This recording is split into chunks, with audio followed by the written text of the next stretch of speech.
Hey guys, we're here with an amazing group of leaders in the MGA space. We have John Songin with Worldlink Specialty, and we have Diego Silva with Loro. Guys, we're super excited to have you here. We're going to talk about something really cool. And what I'm going to do is the whole reason and purpose for us coming together is to talk about how this partnership between Loro and Worldlink is really becoming the model for MGA transformation. I think that's the true purpose.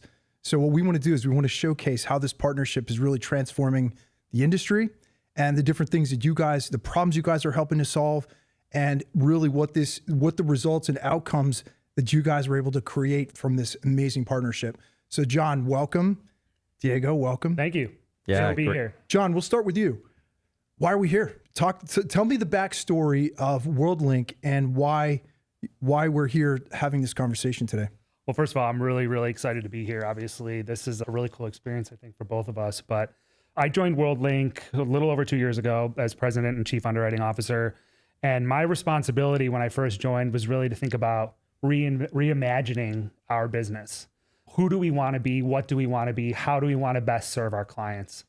I joined the organization at a time when we were going through a portfolio remediation with our biggest carrier partner, a relationship that we've had for 7 or 8 years. And so it was really important for us to really acknowledge what was going on, but also understand who and what do we want to be going forward. There's a couple of things that I think were really important for us. Number one, really envisioning our business around underwriting excellence. So what does that mean, right? Focused on better underwriting, better technical underwriting, understanding what our products are, understanding how we get to the price that we get to, and realizing that there are some risks within those products that we just aren't interested in, right? So underwriting excellence and like rebuilding the foundation of the business around that. The other thing that I think was really important for us was modernizing our suite of products. We were really well known and continue to be really well known for 2 core products, but what else can we offer our broker partners that they need, right? So that was number 2. And then number 3 was really thinking about efficiency and technology. Our business really was not evolving the way that we wanted to with the current technology platform that we had. So for me, as we moved forward, where time was of essence, right? I was not coming on board just to say, okay, we're going to figure this out over the next 3 years, right? Got to go. And so what did we do? We spent time thinking about what is the technology stack, as a technical term, that we wanted to build with this organization to modernize, to be more efficient, and to bring our products to front of mind to our broker partners. So those were kind of the things that we were thinking about, when I joined the organization. We've been on an excellent trajectory so far, and this partnership, which we're going to talk more and more about here today, has helped us do that. We have a long way to go. We certainly are not there yet, but for a smaller organization that was really reimagining what we were doing, needless to say, there was a lot to do, and partnering with an organization like Loro has really helped accelerate our trajectory, accelerate how we get our products to our brokers, accelerate our revenue growth, because at the end of the day, that's part of what this is all about, and also becoming a better underwriting company. Yeah, love it. So Diego, how has this relationship that you guys have with Worldlink, how does this fit in with your model for your business, and how you guys are partnering with MGAs like Worldlink and offering the kind of solutions that is going to enable them to scale better, faster, and more efficiently? Yeah, absolutely. So look, we are very lucky that we met John and the Worldlink team at an interesting conference where I got to hear a little bit about John's vision for what he thought Worldlink could be and the passion that he just displayed for this business. And then I got to hear a little bit about some of the obstacles that were in his way and that he was going to have to overcome if he was going to achieve that vision that he had. And it truly resonated with me because it was the same obstacles that I had faced as an underwriter in my previous life. And they are the very obstacles that we created Loro to help MGAs resolve. Mm-hmm. Really, the story of Worldlink to me is the story of technology in the MGA space and the challenges of manual processes, the challenges that come with the need for rapid adaptability, and the reality that a solution for that type of obstacle was not readily available. I myself had to try to overcome those obstacles and found the solutions completely wanting. They were either extremely expensive, they would either take an extremely long time, or both.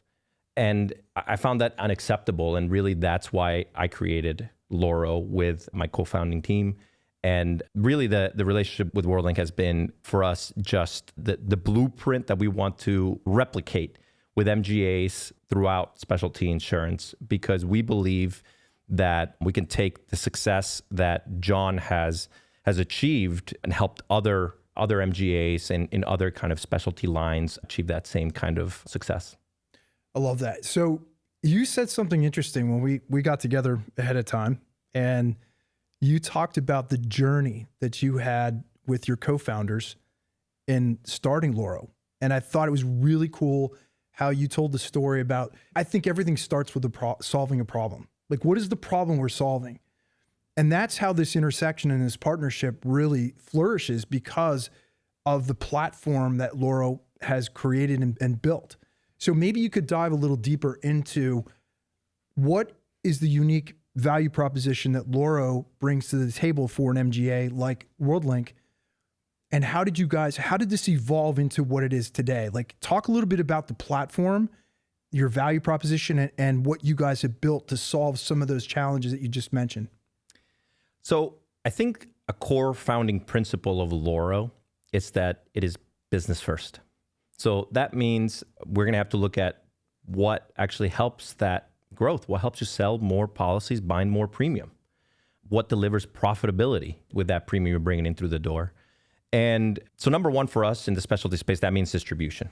That means creating a tool that is not just useful for an MGA who's putting together their own internal processes and underwriting philosophy, but that deliver values for your broker network, be that wholesaler, retailer, however it is that you're distributing it. They have to get something out of it because they're the ones selling the policy.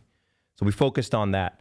We wanted to give organizations that don't maybe have the massive budgets that some of the carriers do, the access to the tools to achieve the same underwriting controls and capturing of underwriting data that is gold to underwriters, so that you can deliver profitable business, understand what is working, what isn't, and then finally deliver a platform that can adapt and change to your needs. You know, specialty lines, they are not static. By their very nature, things change on a day-to-day basis, and you cannot be waiting weeks or months to adapt to those changing conditions if you want to deliver long, sustained, profitable business. So Loro is all about delivering all of those things to the business folks that understand their niche specialty products. So that's a great transition to John. John, what were you solving for when you guys met in this amazing partnership that has flourished? What were you solving for when Loro came into the picture and you guys met at that conference? What would be like some of the top problems that you were looking to solve as a business, and also with your broker partners?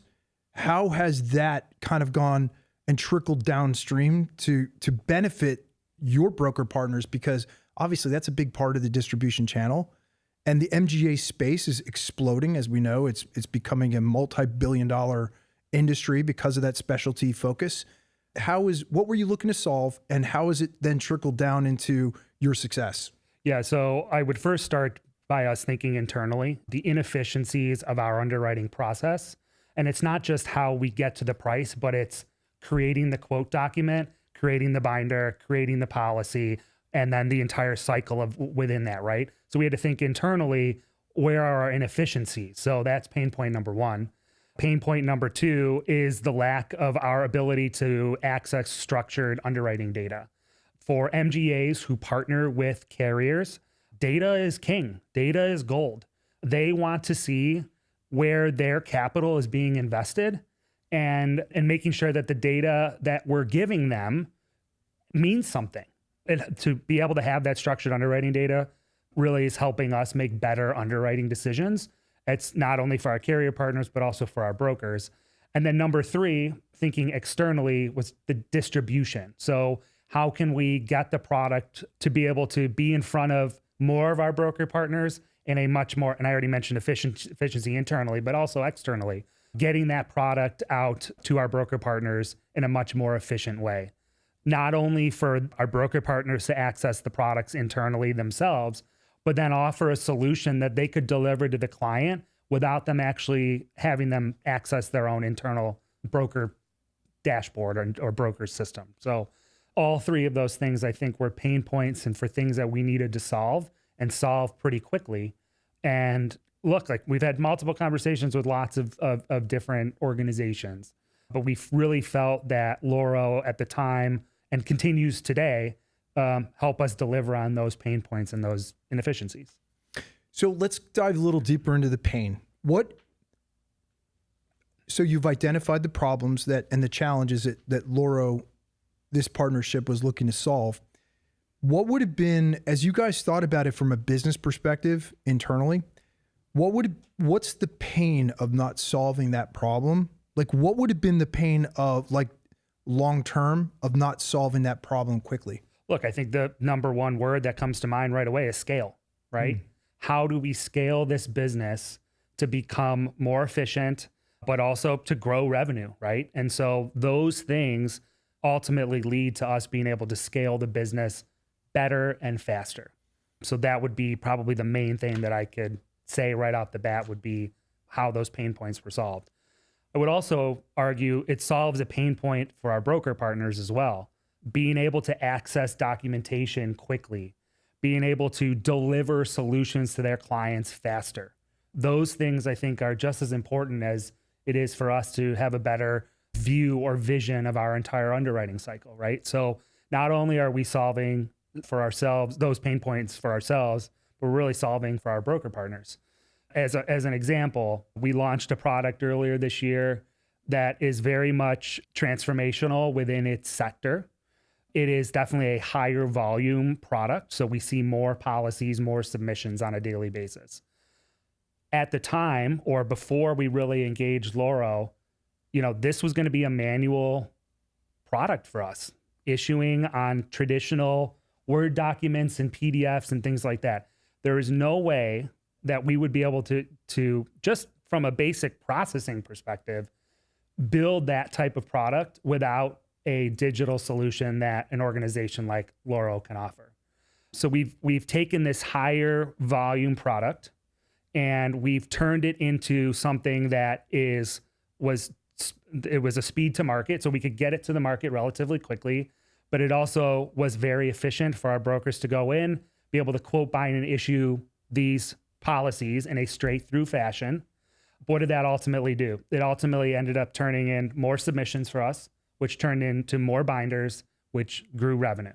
So at the end of the day, we became a market leader in that product because of our partnership with Loro. So those things I think were really important for us to solve. And I think that's a great example of something that was concrete and evidence that the technology that we've invested in is helping us scale our business.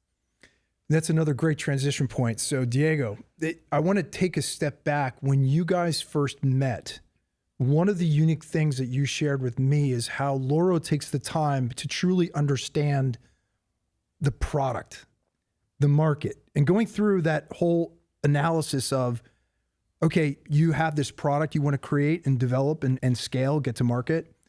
Talk a little bit about your process, your unique process for how you guys help an MGA scale and bring a product to market, how you learn about it, how you and your team are able to take that product and help a organization like Worldlink scale faster.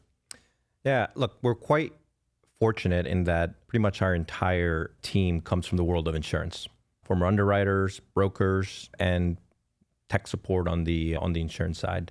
So that really makes it so that when we engage someone like John, we speak their language and we understand their needs. Yep. We understand what they're trying to achieve.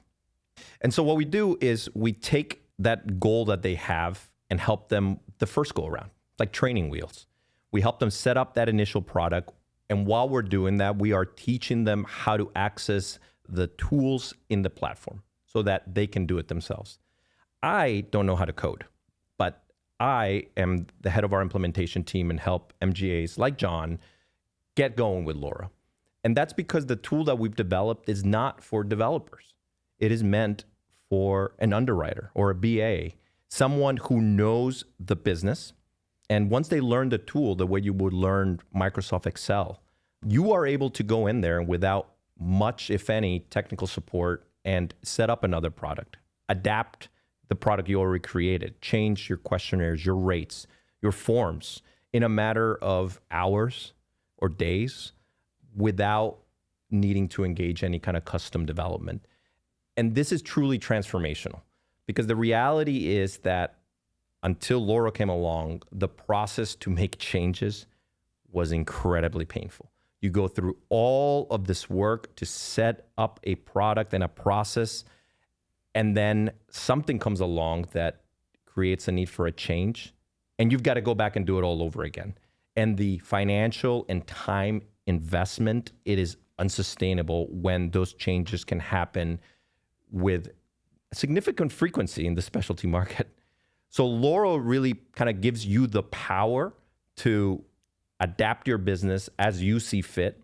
And it also gives the expert the power to then realize new areas of opportunity, to recognize, wow, now I can do all of these other slightly different variations of a single product or other products that complement my main product and bring those quickly to market to grow revenue and grow the business. That was always our vision. And I think John and the Worldlink team really demonstrated the potential for that. I think there's two really important points there that you made. Number one, I think it's crucial that you all have an insurance background and understand insurance. Look, the insurance industry is full of jargon and lingo and acronyms and short form words and things that make our industry very unique, right?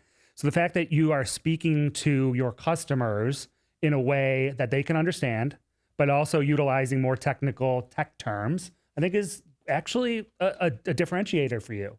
I would also say that and further to your point that you were saying earlier, it's about ownership. And I think what your product has allowed us to do is to better own what the product is, how we present the product externally. So customer experience, UX, is very important, right? But allowing us to own it, I think, is something that, again, differentiates yourself. And it allows us to be better, faster, smarter, and scale and grow revenue. And both of those things, well, especially the last two, are probably the most important that we can think of. So I just wanted to add that too, because I think it's important. Like, you know, it's tough when you're working with an organization that you go through multiple changes and you know, well, okay, we put this up here. If you want to make a change, you got to do this. So we got to do a change order. And look, I'm not saying that's bad, but for organizations that need to get up and running quickly, owning the product and being able to change that quickly, really good. I think this is another great transition point because the transformation, when you talk about transformation, what you're talking about, Diego, and what you guys shared with me earlier is that unique process that you have enables an MGA to be able to scale new products faster and innovate more quickly to respond to new and emerging risks or things that you guys can deliver to your customers, the end consumer, which is the insured. But you guys also have this broker network of specialists who are specialists in that industry. Talk a little bit about how the true transformation that I see and that I saw was how you guys are then able to start with one product, and then you guys can share with me and share with everybody else. You were able to scale how many products this year alone because you built the infrastructure and you built the systems in place to be able to scale faster. Talk a little bit about that. Yeah. So look, we're very proud of the fact that the Worldlink team now has 7 different products on our platform that they're having to market. They have a couple more in the pipeline. And of those, they've taken 6 and set them up basically on their own with limited technical support from our team. That is definitely delivering on the vision that we had, which was giving the tools to the experts in their field so that they can take their business in the direction that they see fit. And you mentioned distribution. It's so important in the specialty space that the brokers see value in whatever it is that an MGA is doing, because at the end of the day, they are the ones that have the relationship with the client, and they are the ones that are going to steer the client in the direction of whoever they see as being the best fit for their needs.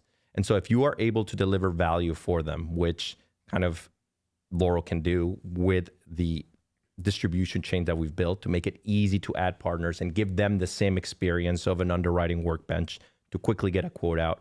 I mean, I think it's a game changer for them as well.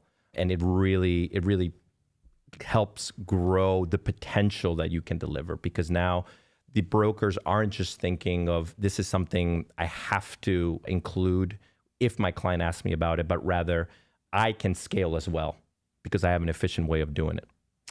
I think a lot of brokers, let me expand that. I think the insurance industry in general, obviously financial services, insurance, very heavily regulated. Technology has been maybe slower than other industries, right? I would also argue that a lot of our broker partners are under a constant change management, right?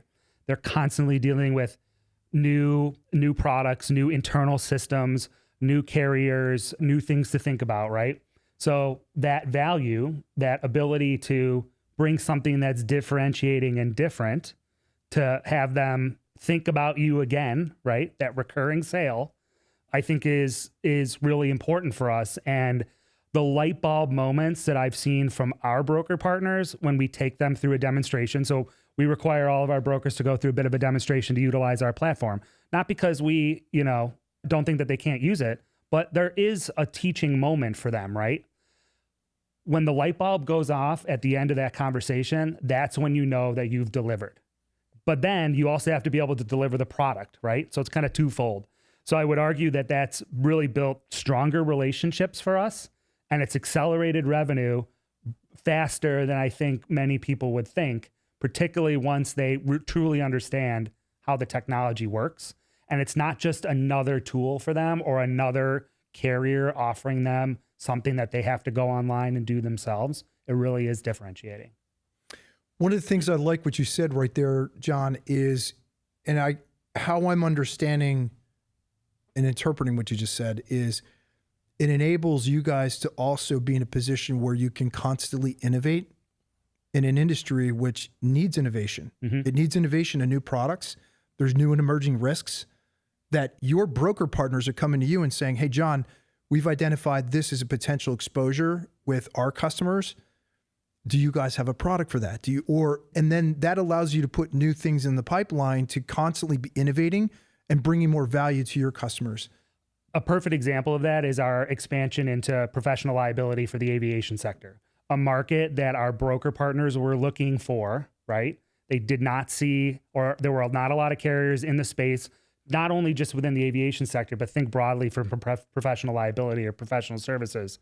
How were we able to do that? One, relationships with carriers and building that trust, but also the ability to scale the product online that made it easier for us to be more efficient, to deliver it quicker, better, faster.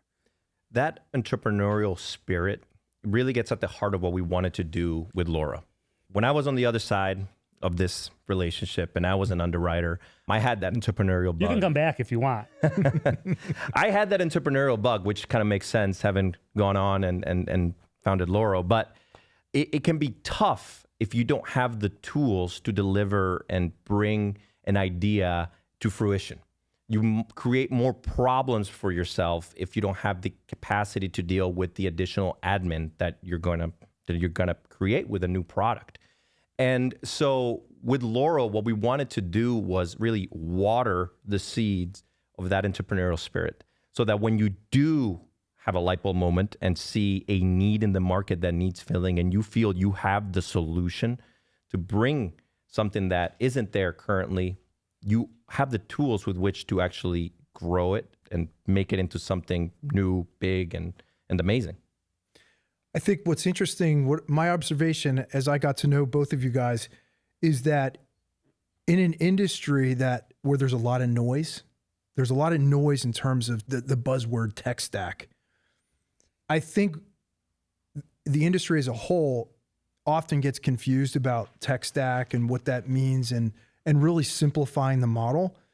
I think what I'm seeing is, as you guys share more and more about the model here, it's more about simplifying and putting those systems in place to enable you and empower you to be able to scale faster, better, deliver more, create new innovation, new products.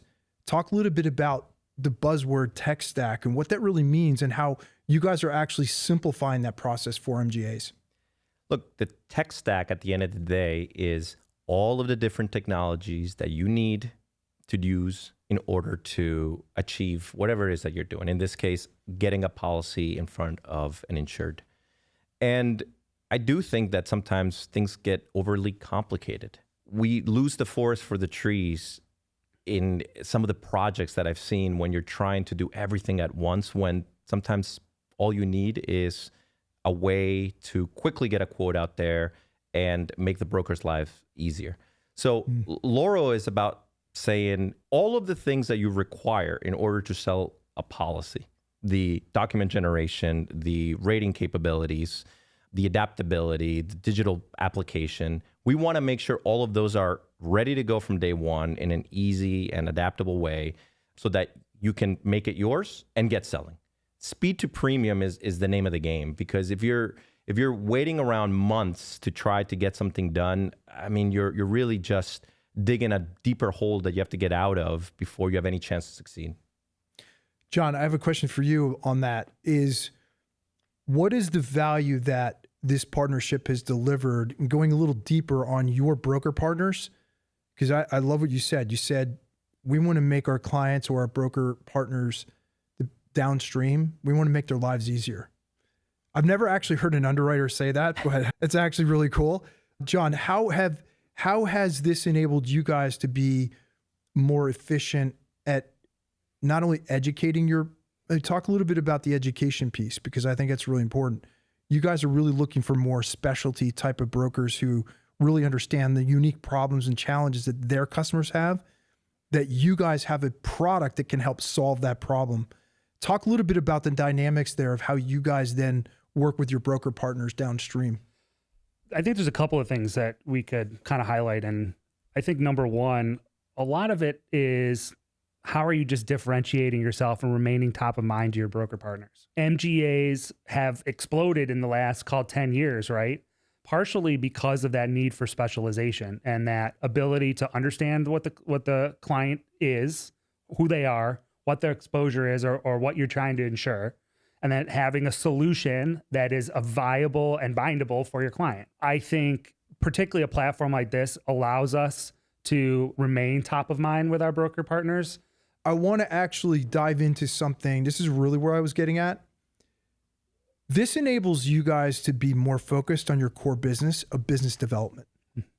Because at the end of the day, that distribution is selling policies to insureds and making sure that you have a great product, you can deliver on time, in the most efficient, most amazing customer experience possible for your broker partners, so that their insureds also get an incredible customer experience.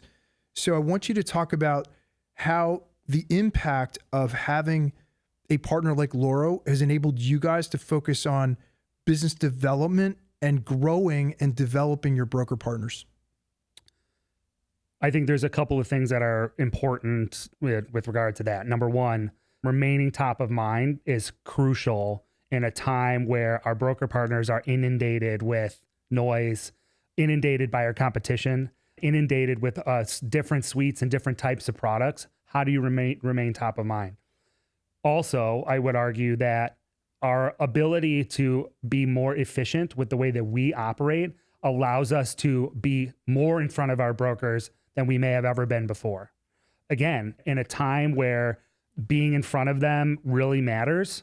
And it's not just in front of them face to face, right? It's in front of them via social media, via conferences, just the ability to be better and be more on our toes with respect to business development, I think helps us drive our overall revenue goals and also makes it more efficient and better for our broker partners, and also ultimately delivering something to them that matters, that is valuable to them, that they will continue to come back to you over and over again. Yeah. Let's transition to, we talked about the transformation. Obviously, this partnership has been an incredible experience for both of you, and you guys have delivered on an enormous value to Worldlink. Let's talk about, John, you said something really interesting. You talked about becoming a market leader. And I actually want to get granular here. I want to talk about results. I want to talk about, for any MGA leaders who are listening and watching right now, talk a little bit about the results and the outcomes that you experienced by working with the Loro team. Well, number one, our ability to become more efficient, our ability to have a better suite of products that we deliver efficiently with technology immediately has grown our bottom line revenue significantly over the last, call it, year to 18 months. It would not have been possible without the technology that we've, invested time and energy in to be able to do that. We made notes to talk about impact, specifically around driving better quality submissions, converting bind orders, converting those submissions into bind orders, which then results in more gross written premium and drives revenue growth. I want to talk about some of those metrics and get a little bit more granular on how each one of those really impacts each other. Obviously, as you get higher quality submissions from specialty brokers who really understand the business and understand the problems and the needs of their customers, that's actually going to have a positive impact on your bottom line. So how has this partnership resulted in better quality submissions, more conversions to bind orders, and driving gross written premium for Worldlink? First of all, from a submission perspective, I think it's important to realize that because we set the parameters, because we have the control, it allows us to get a lot more granular on the information that really matters, right? It's very easy to receive lots of underwriting information in a submission, and 90% of that you don't really need, you don't utilize. So the ability to customize what we ask our broker partners up front is crucial. Ultimately, what that does is it allows us to better analyze the data, to be able to offer a better solution for the client. That that submission turns into a binder, which turns into a policy, which ultimately turns into greater revenue growth for Worldlink. So I think a lot of the efficiencies that are gained, the customization and the ability for us to ask better underwriting questions, and then use other data sources too, potentially. I mean, I know that we do, other data sources that we can ingest that information quicker and easier and better to help us make those decisions that ultimately convert those submissions to binders is crucial for us to being able to scale and grow the business in the way that we have. There's no, like I said before, there's no way that we would have been able to grow the higher volume business without having a tech solution like Loro to be able to do that. All of the things that John is saying here and that I'm hearing, I mean, this is what an underwriter is supposed to do. This is at the crux of their job description, that analysis and that critical thinking and the changing of whatever it is that you're doing for the better with the information at your fingertips. The reality is that MGAs today, their underwriters are not spending enough time doing that because of all of the other stuff, all of the admin, all of the manual processes that are second nature to MGAs in the specialty world. And our goal was basically to do what should have been done to begin with, which is put underwriters in the position to truly make a difference to the bottom line of their businesses. And so when I hear John talk about that kind of stuff, I mean, that feels good. It seems like we got to where we were aiming to go. Yeah. I want to talk about a little bit about data. Obviously, in the insurance space, from an underwriting perspective, and we can get a little nerdy here, data is king, in my opinion. And data is king because if you leverage data the right way and you know how to use it and aggregate it properly, that can give you a strategic advantage in the marketplace. So talk a little bit about how Loro has been able to capture that data intelligence and be able to leverage it as a strategic asset and a strategy to help, and all the benefits that come with having really good data. Look, the problem with specialty and data is, again, the customization. Things are not the same, one MGA to another, one product to another, in terms of what data is actually important to your bottom line. And so what we did was create a way for you to capture the data that you deem important, because you, again, have the power to say, this is a piece of information we must have and that we will now collect in a structured manner. Because most specialty business today is still done with pen and paper. And when that's the case, that data is essentially dead on arrival. You cannot use it to have a good enough view of what's going on to make intelligent decisions. So the digitalization for MGAs is absolutely crucial to long-term success. And so that's why we made sure to make it a core component of what we built. John, how has data enabled Worldlink to gain a competitive advantage in the marketplace? First of all, I think it just helps us make better underwriting decisions, right? So the information that we intake allows us to better understand the true nature of the exposures that we have. And we live in the casualty and professional world, right? Our clients move. It's not a stationary product, right? So how can we utilize the data to help ourselves better understand the exposures that our clients have, to help our carrier and reinsurance partners better understand the types of risks that we're insuring? All of those things I think have been crucial for us. And the ability to actually see it in the Loro platform changes the game for us. By no means do we have every single data point, but the data that we have is so much better than what we've utilized in the past, which is not much. So I think it's really important to highlight that the ability for us to access that data just overall better gives us the ability to have a better experience for our clients. It also helps us make better underwriting decisions, and it helps our carriers and reinsurance partners trust that the capital that they're providing us is being utilized in the right ways. I'm going to throw a curveball at you guys because I want to think about something. I love looking at business as like a ripple effect. You guys have heard that before? Of course. Where you kind of drop a pebble in the water and it just kind of has that ripple effect. The way I look at the insurance industry, and I'm very critical of it because I'm on a mission to decommoditize the industry, because I really believe that the more specialist brokers and producers out there can really make a positive impact on businesses and better protect those businesses when they are experts at what they do. So I want to hear from each of you guys on why it's so important today as we're seeing the MGA landscape, because I look at MGAs as basically you're creating niche insurance products to solve very specific problems for the businesses that you're called to serve at the end consumer level. How is the work that you guys are doing at Loro, and then I'll talk to you, John, I'll ask you that question, follow-up question on Worldlink. How is it that the work that you guys are doing have that ripple effect downstream and the impact, the positive impact that you're able to make on businesses? Yeah, I mean, look, I would bring it back to the entrepreneurial nature of MGAs. If you don't have a way to deliver on your idea, then that is never going to make it to the masses. It's never going to make it to that insured that has that specific need.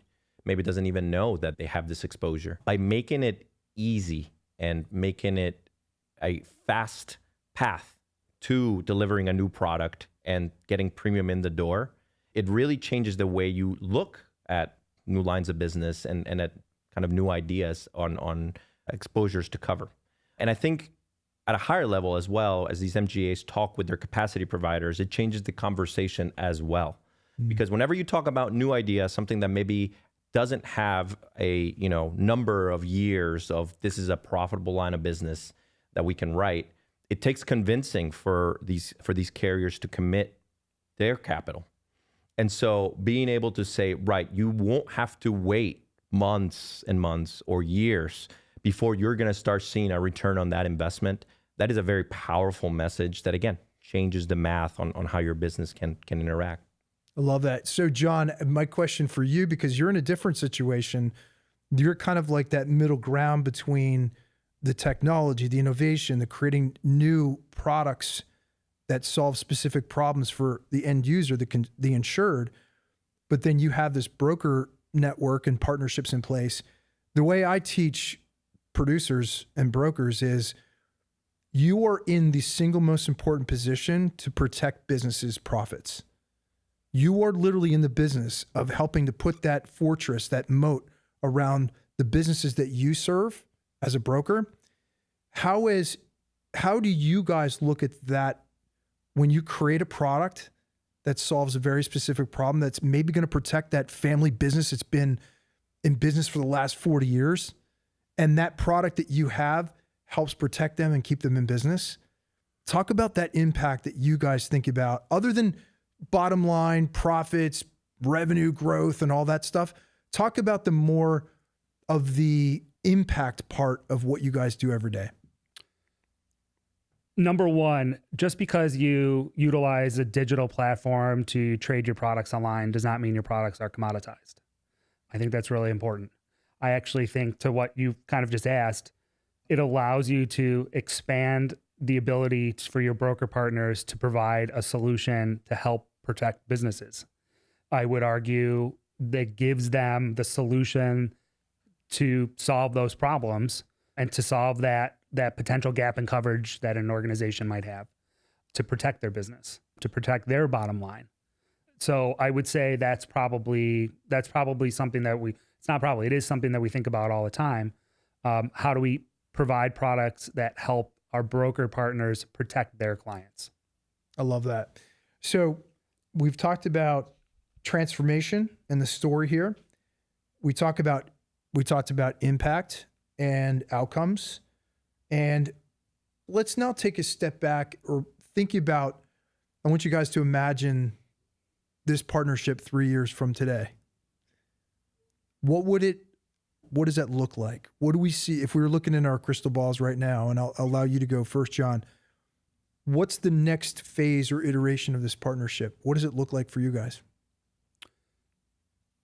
I think we've come so far so quickly that it's almost tough to think about, like, what does 3 years look like, right? Yeah. We've invested a lot of time and energy, both sides, to developing this partnership. For us, partnering with Loro allows us to continue to scale and grow our business profitably. Profitability for us is obviously important, but it's really just as important or more important for our carrier partners. So for me, I think a lot of what our future relationship it's similar to kind of how we view it right now. How are we better utilizing the technology that's in front of us to own a suite of products that our brokers and their clients are looking for? I see something similar to where we're at right now. It's obviously going to be on a bigger scale, we hope, knock on all the wood. But yeah, I think 3 years from now, we're going to look back on these first, call it 18 months, and say, wow, like, we really put something differentiating in front of our broker partners and their clients. Yeah. Diego? Look, I think a couple of things. First of all, we will continue to listen to John and our other clients about their changing needs, because this isn't a static market. The needs will continue to change, and our goal is to continue to adapt to those changes and provide continuously the tools that the situation now requires it. One of the benefits of working with a platform like Loro, which is a SaaS platform, is that John is going to get the benefits automatically of every enhancement that we put into the platform. And so in 3 years from now, I think it's going to be that much better. Maybe different aspects where we can deliver even more efficiency, make the brokers and your life even easier. We've adapted those so you can focus even more on just growth, on that relationship with your brokers. One thing I want to mention, I think it's about future-proofing, right? So this is all about making sure that whatever the future brings, Loro will be able to give you the tool to deal with it, at least in the specialty market. That's our aim. And I think it's, today you can't really have a conversation about future proofing without talking about AI. And so to me, the way I look at AI is through the same lens that we did everything else, which is it's business first. We're not just talking about it as a catchy kind of thing, but rather where can we implement it that it will actually deliver value to John and his team. And so for us, it's really, again, investing a bit on the broker experience side. So it may be submission ingestion and rapid filling of applications. On the product setup side, it may be an assistant that helps you set up these products even faster, where you just drop in your idea, you tell it how you want the product to work, and the thing sets it up for you. And then you tweak it so that it has your expertise. On the reporting side, it may be something that lets you get a bit more granular and more conversationally while it looks through your data, rather than you having to more manually guide it. I think there's a lot of areas where there's still value to be mined. And our view on it is all of this is going to come your way just by our continual partnership. As we build it, it will be there for you. I love it. So I got a couple more questions on here that you did spark one interesting one that I want to get into, but I'm going to go to this one. If you guys right now were talking to a startup MGA or smaller MGA, how do you see this kind of system helping the smaller specialized MGAs compete with the larger players that have access to more resources and capital? Capital is obviously the key word in what you just said, right? I think a SaaS solution like Loro allows smaller MGAs who maybe are not in seed funding rounds or have very well resourced organizations to be able to quickly build a product, get online, and launch it to your broker partners. We've talked about this many times already, but the configurability and the flexibility of the platform so that an MGA can own it, I think is very important. But at the end of the day, I think a lot of what it comes down to is my success is tied with Loro's success. So they are very transparent about pricing up front. There's not a lot of capital expenditure up front. It's more of an operating expense, right? But at the end of the day, they become more successful when I become more successful. So our mutual success is linked. And I've found that that's been very valuable for my business in particular, as we think about what does scaling this business look like. And obviously there are costs and expenses that go along with building an organization like Worldlink Specialty, but their success being tied to ours, I think is really important, and something that I think is something that I would get across to and someone that's maybe starting something new and fresh that maybe doesn't have necessarily the significant financial resources to get it going. Yeah, and look, some of this might be because our team really came from the insurance side of it. So we wanted to set it up the way we wanted it to work when we were on the insurance, not necessarily the way a traditional tech company might. I used to hate having to get on 3 different conference calls and go through a couple hours worth of presentations before somebody is going to give me even an estimate of a price, which is why our pricing's on our website. You can see it right then and there, what it's going to cost if you get going. And we set up the partnership that John is talking about, that model where we make money as you use the platform to grow your business, because we think that's the way it should be. I think the technology should have to prove itself to your business and not the other way around. You shouldn't have to guarantee, okay, well, we're going to do this, and then if it works, great, and if it doesn't work, then the MGA is the one that's out of luck. No, the model that we've set up forces us to continue to deliver, and it really just sets up a different relationship, sets up one of true partnership that I think it's just much more sustainable for long-term success. And I appreciate that they are willing to say, if this doesn't work for an MGA, that's okay. Thank you very much. This was great. If you need to move on to something else, that's, we understand.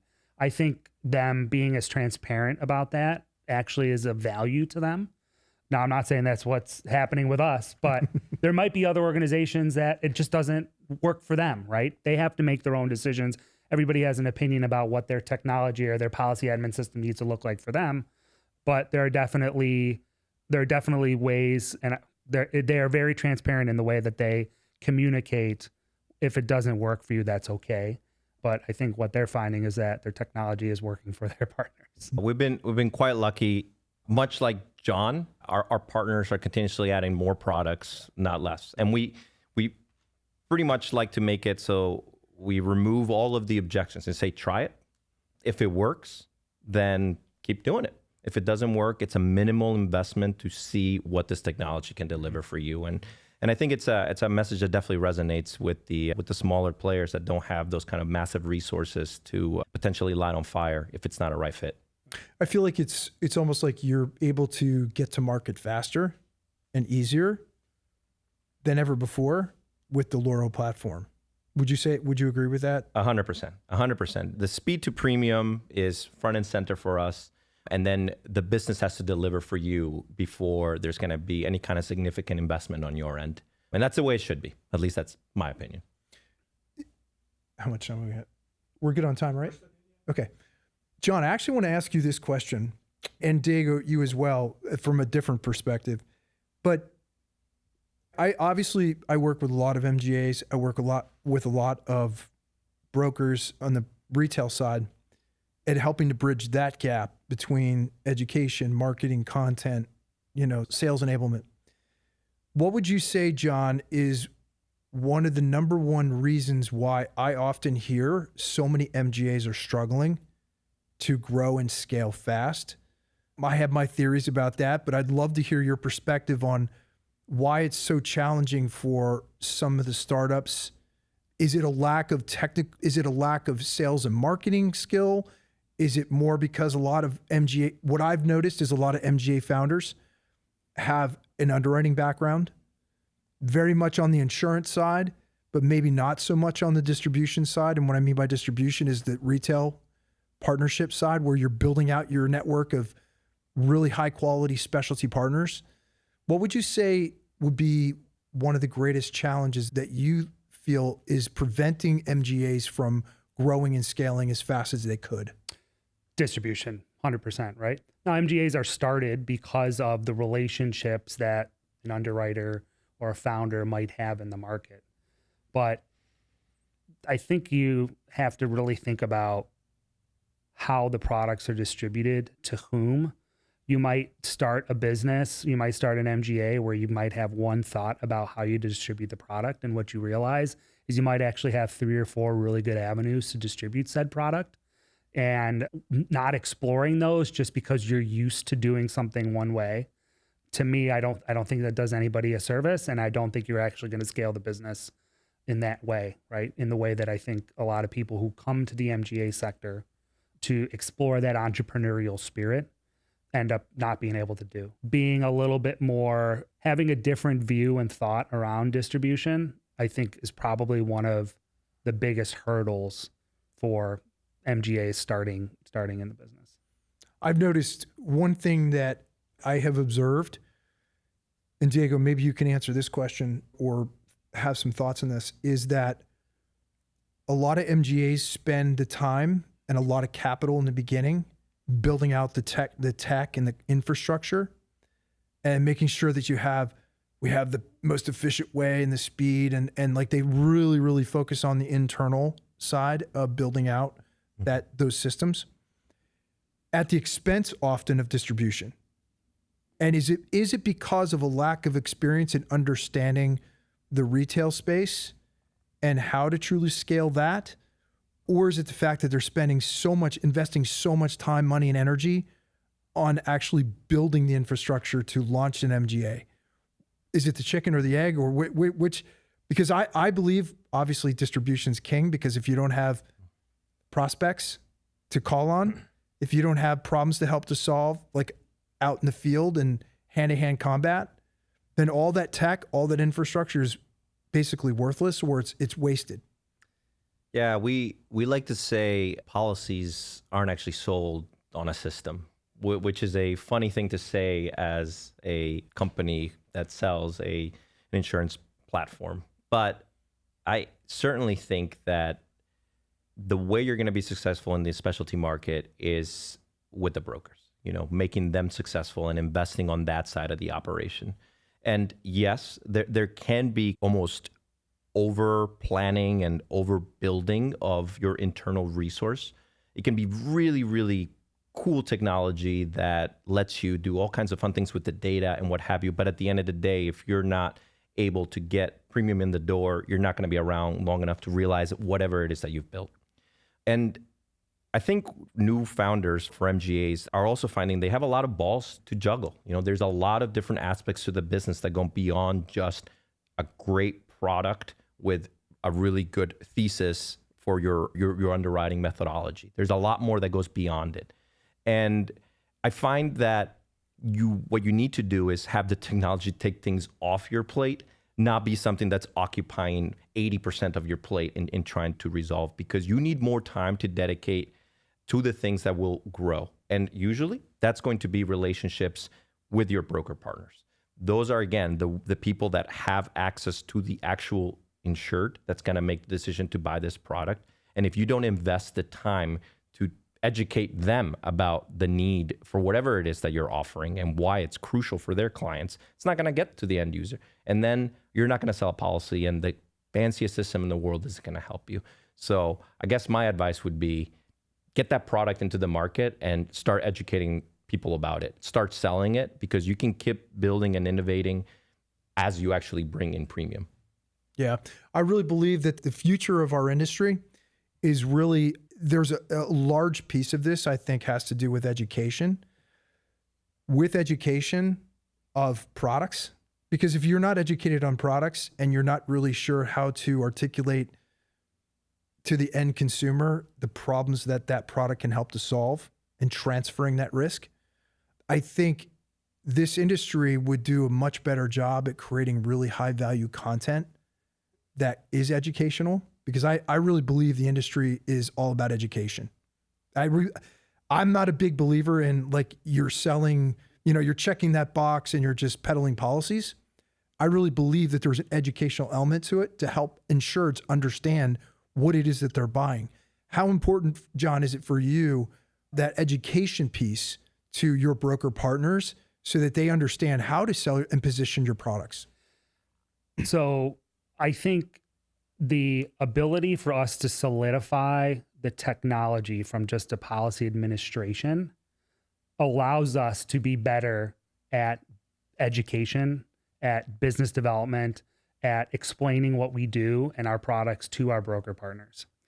In addition, one thing I love to do is I love to partner with my brokers to educate other teams internally within their organizations on what the product is, how they can use their internal resources or our resources to present that product as a discussion point, as to protect a business that they might be pitching multiple solutions to. As an example, I partnered with a top 10 internationally known retail brokerage with their aviation team internally.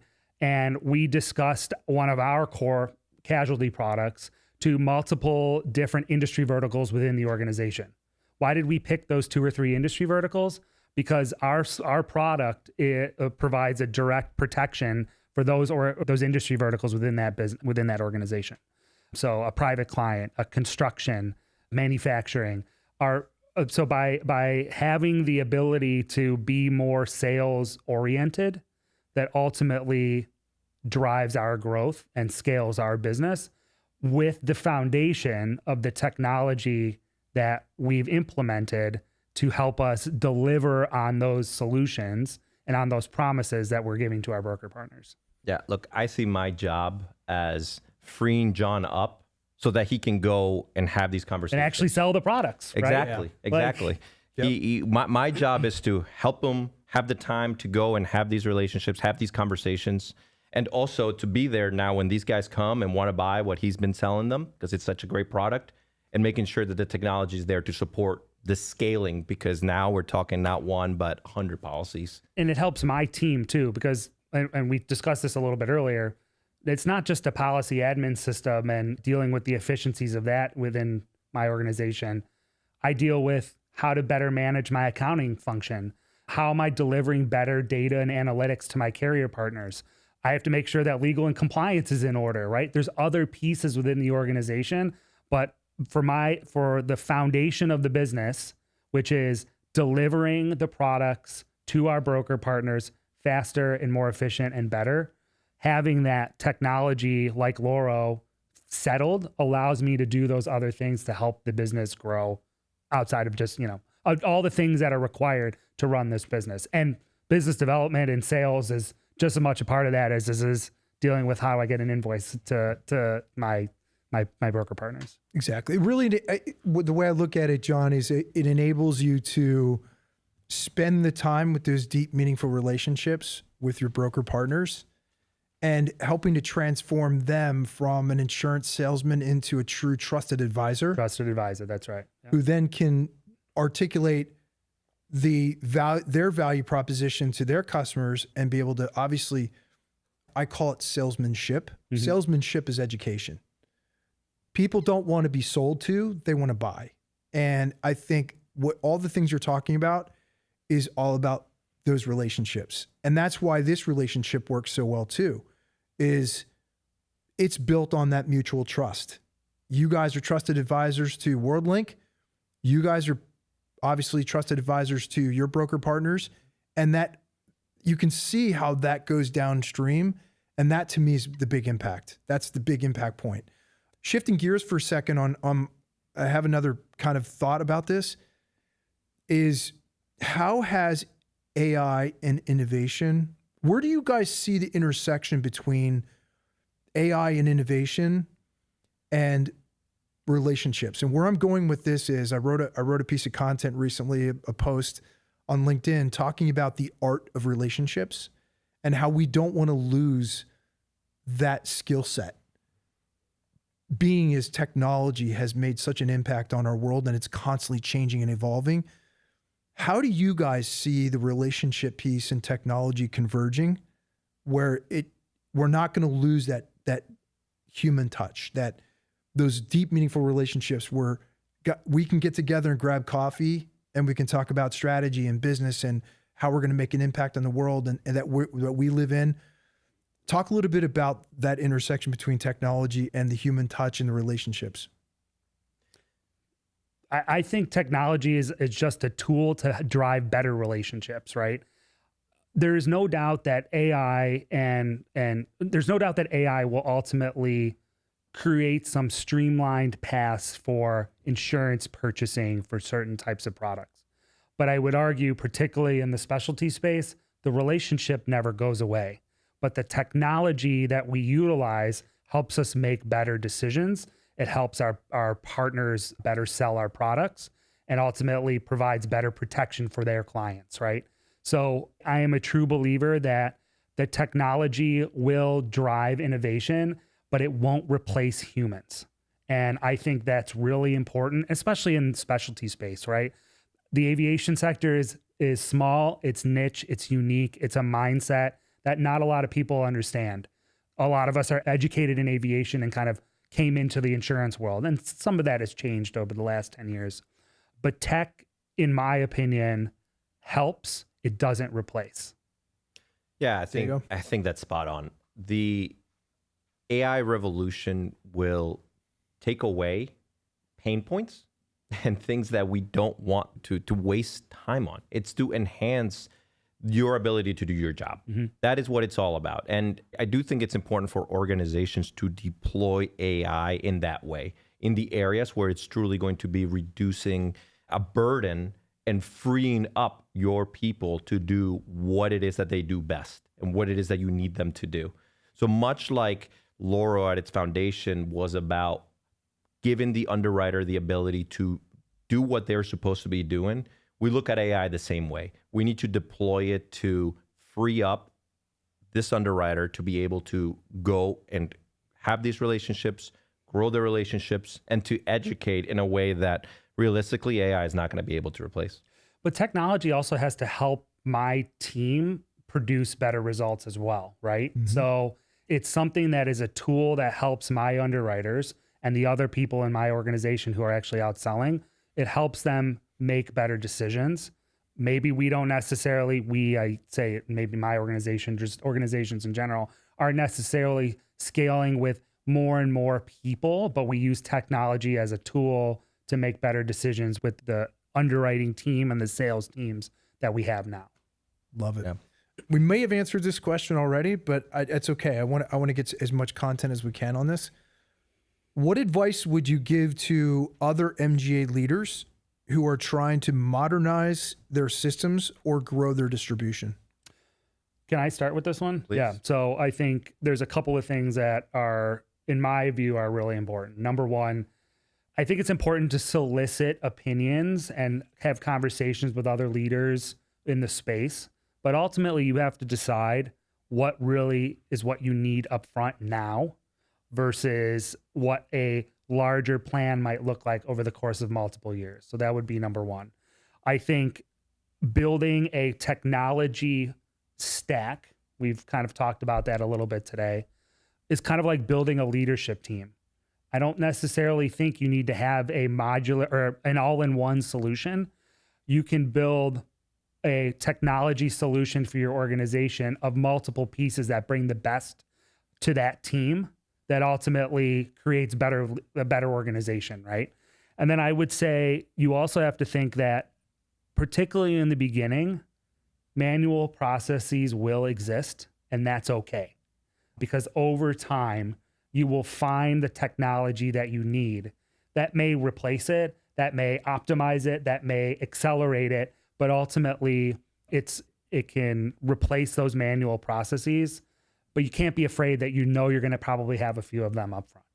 You want to? Yeah, look, that last one really, I think, is my main answer to this question. Sometimes when you've made the decision, okay, we need a change, we've got to do something more modern. What we have right now isn't working. You make a list of all the problems with your current process, and you go out to find that unicorn solution that has every single thing under the sun, and you will not move forward until you find something like that. And then you end up really with a paralysis of sorts. You miss out on something that can be very impactful immediately, longing for something that's going to be perfect.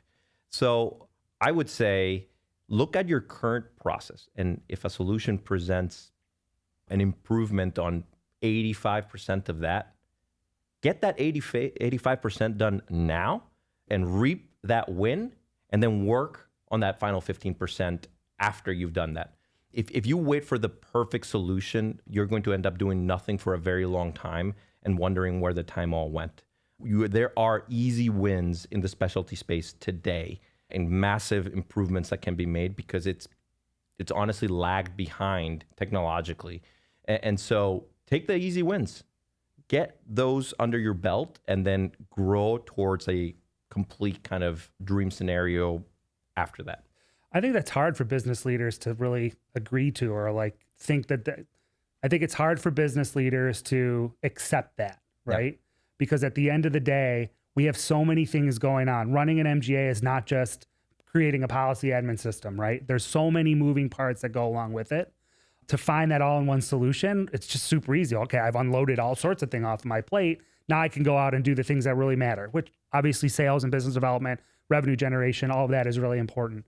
But really take a step back and have a think about, does it make sense to go find that perfect solution if I'm missing out on the things that really matter, which are revenue generation, relationship management, and scale?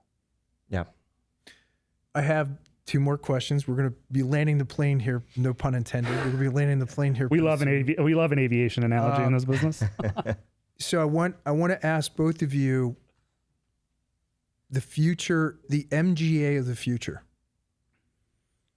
Kind of putting a bow on all this. What does the MGA of the future look like as far as where you guys see the industry going in general, the insurance industry as a whole? Because I personally believe we're going to continue to push the envelope of specialization in the insurance industry. And I think those who truly learn how to specialize will rise to the top and will really provide a customer experience that is in a category of one.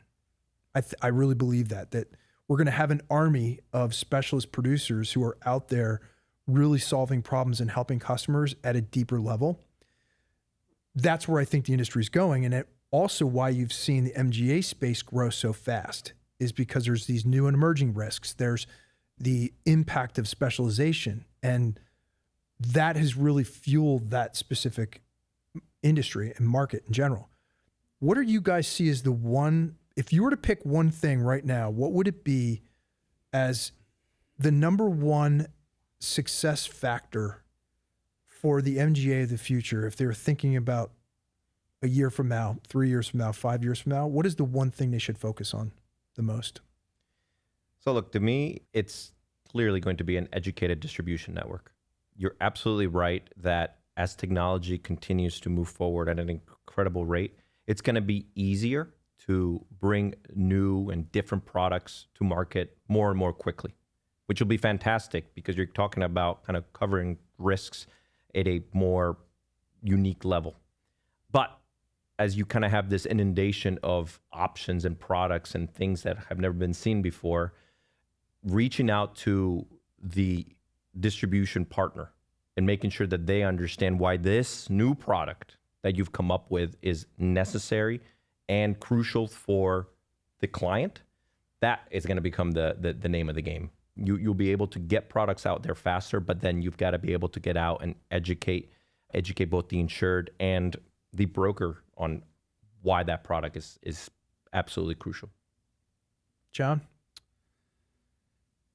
I definitely think education and is in distribution is obviously important, but I come back to the vast amount of data that is available to us to help us make better decisions is still untapped. And I think about it every day in my own business. I think about it in the products that we offer now and how can I use the data that is available to us to make better decisions, to make better products, to make new products. I just think that the future is really understanding the data that you can get from these certain risks or certain exposures to just help you make better underwriting decisions. That doesn't, again, it doesn't replace the human relationship point, but it does allow us to scale and create unique products that are new and differentiating that we're just not even thinking about right now. It's interesting because I interviewed Bobby Turan, who's one of the co-founders of Rainbow Specialty, MGA, MGU in the restaurant industry. And he had said to me, one of the greatest things that they value is the partnerships they have with their retail broker and producer partners. And the reason why, which was actually surprised to me, it actually didn't surprise me as much as how critical I think what validates what you're saying here, John, is that the reason why they love working with their broker partners is because the value of the data is so much better. Mm-hmm. Because you're talking about producers who may have known a specific account, what that account for the last 10, 15, 20 years, has a great relationship with them, knows that account inside and out, knows the exposures, knows the risks, knows when they sell a piece of their property or they get a new vehicle. They are the ground troop level data gatherers. And he said that enables them to tap into something that they wouldn't have been able to do on their own. And he said the value of that is enormous. And I think that validates what you just said, John, is having those partners are so critical to getting that really high quality, because not all data is created equal. You guys know that. Mm-hmm. The quality of that data is so much better when you have those partners who are the guys who are on the ground troop level, who are with these people every day and talking to their customers. And that to me was really eye-opening for me. What do you guys think about that as, leveraging data as with your party? Here's why I'm asking this. Here's why I'm going here. Because I think a lot who started in the MGA space thought that they were going to go direct, like they were going to build a direct pathway to the insureds. Mm-hmm. Because that was the big push. The InsurTech push is, we're just going to eliminate the broker and we're going to save the 10 to 15% commission. But they realize that that comes with challenges and problems, unique problems that you don't anticipate. And a lot of that has to do with really good data. I mean, you can't just fill out a 2-page supplemental and expect like that's all the data I need to make an underwriting decision. It just doesn't work in specialty markets. So maybe you guys could talk a little bit about that real quick and share your thoughts. Yeah, look, I think that the brokers in the specialty world are really the key, the linchpin of the entire operation. Yes, the data that they gather is valuable, and also their ability to answer questions because of their knowledge about so many different aspects of whatever risk they're talking about. It's going to deliver answers that are much more actionable by an MGA to write informed, profitable risks. And it doesn't surprise me, having lived it, that, yeah, the direct-to-consumer model for this market is just not really feasible. You need to have these experts go out and both explain the need and also gather the requirements so that we can continue to write as an MGA. You can continue to write profitable business. Because otherwise, as you scale, you might fall under the weight of the fact that, great, you're writing a lot, but it's not good business. And then you're not around for the long run. And that harms both the consumer and obviously your business.